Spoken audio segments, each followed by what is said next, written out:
નિરાત મહારાજની, ખોડીદાસ મહારાજ, તુલસીદાસ મહારાજની, ઘનશ્યામદાસ મહારાજની, આવેલ હરિગુરુ સંતની જય.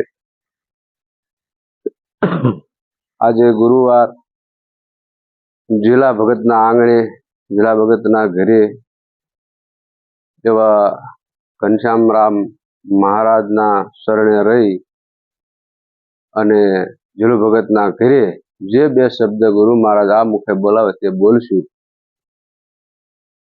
જ્યારે આપણને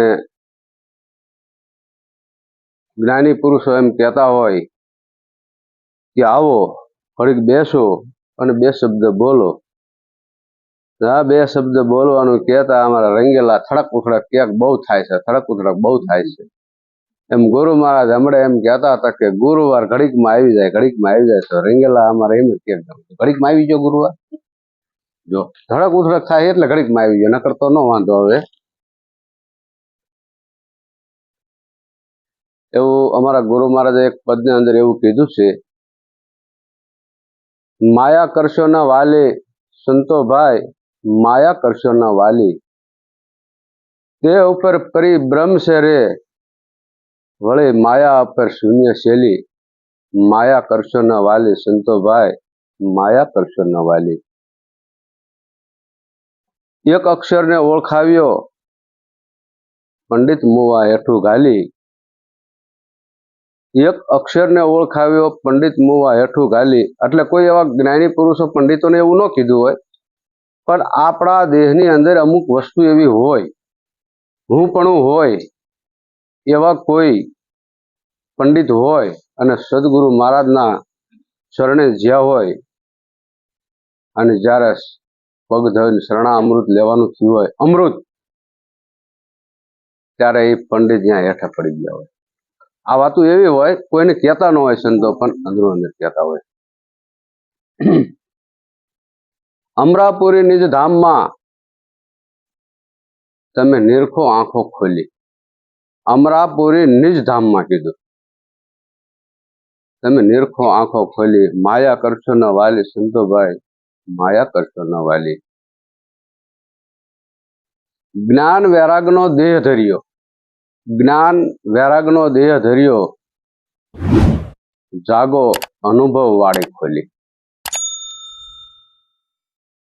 નુરત સુરતની લેટી દોરી, માય વાણી તણી છે અમર વેલી. જો હમણાં ગુરુ મહારાજે નુરત સુરત વિશે આપણને ખૂબ જ મહત્વનું જ્ઞાન બતાવ્યું. એવા શબ્દ આની અંદર પડ્યા છે, કારણ કે આપણને સમજાતું ન હોય એટલે અમુક વાણીની અંદર તમે ખૂબ મહેનત કરતા હોય, રચના કરવી હોય તો શબ્દને સમજાતું ન હોય, એટલા માટે ગુરુ મહારાજ આપણને સમજાવવાની કોશિશ કરી રહ્યા છે કે તમે બરોબર જેમ છે એમ શબ્દને સમજો, દેહી કઈ સમજો અને બહારે સમજી જાઓ. નુરત સુરતની લીટી દોરી, મય વાણી તણી છે અમર વેલી. માયા કરશો ન વાલી સંતો ભાઈ, માયા કરશો ન વાલી.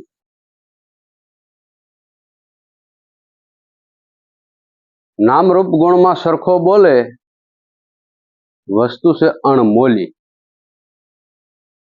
કેવી અણમોલી વસ્તુ, એનું કોઈ મૂલ થાય એવું નથી, પણ નામ રૂપ ગુણમાં સરખો બોલે, વસ્તુ છે અણમોલી. દાસ તુલસી પર ઘર બોલે, દાસ તુલસી પર ઘર બોલે, વાત કહું તમને શેલી. માયા કરશો ન વાલી સંતો ભાઈ, માયા કરશો ન વાલી. તે ઉપર પરિભ્રમ છે, વળી શું માયા ઉપર શૂનશેલી. હવે આપણે ગુરુ મહારાજે માયા શું છે એવો અનુભવ આપ્યો છે કે આ માયા વસ્તુ છે પણ શૂનશેલી. પાછું તે ઉપર એ માયા જે છે ને એને ઉપર પરિભ્રમ છે એવું કીધું.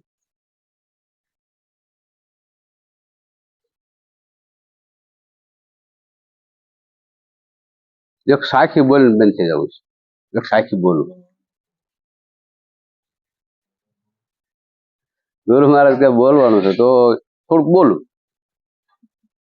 જયારે ગુરુ મહારાજ આપણને આવું જ્ઞાન વિશે બતાવતા હોય પછી આપણે ધંધો કરતા આવીએ, હાલતા આવી ચાલતા આવી ધંધો કરતા આવીએ ને ત્યારે આપણું મન એક ધારું આમ રટ્યા જ કરતું હોય. ગુરુ મહારાજે કંઈક એવા શબ્દ આપ્યા હોય એટલે આપણું સુરતા એમાં લાગી ગઈ હોય.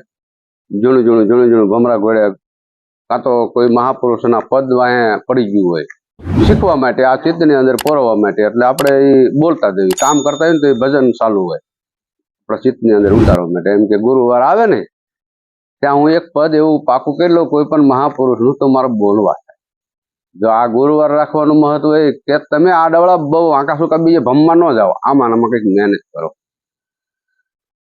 એટલે કીધું મન ભમરો ગુંજે આ ફૂલવાડી ને માય, આ દેહ આપણે ફૂલવાડી છે, ફૂલમાંથી બનેલી ફૂલવાડી છે.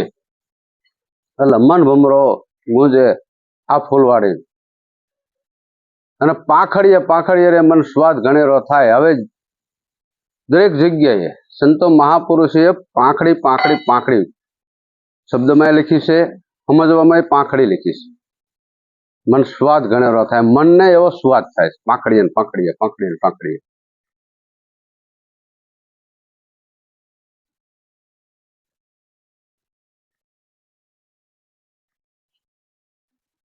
કોઈ મન ભમરો દેખાય એવો પાછો નહીં. મન ભમરો આ દેહની અંદર રહેવા વાળો પણ એને દેખાય એવો નહીં. પણ હા, કોઈ જ્ઞાની પુરુષ મહાપુરુષ મળે તો એ મન શું છે એનો અનુભવ આપ્યો મનનો.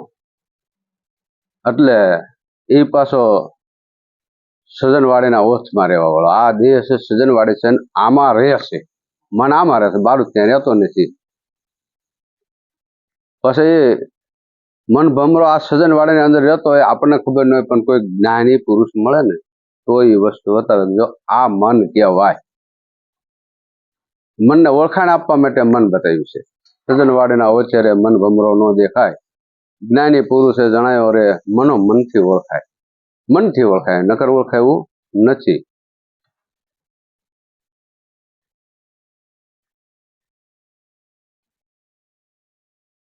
આ ગુરુ મહારાજ તમે કેમ છો ભૂલી જવાય, ચોટું પડે ને એટલે બધું વયું જાય.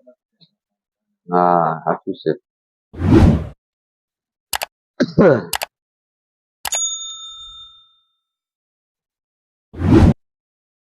નામનું અજવાળું સસરાસર શોભી રહ્યું,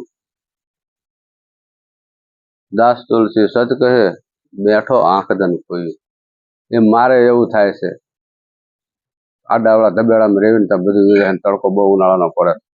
બોલો સદગુરુ મહારાજની જય.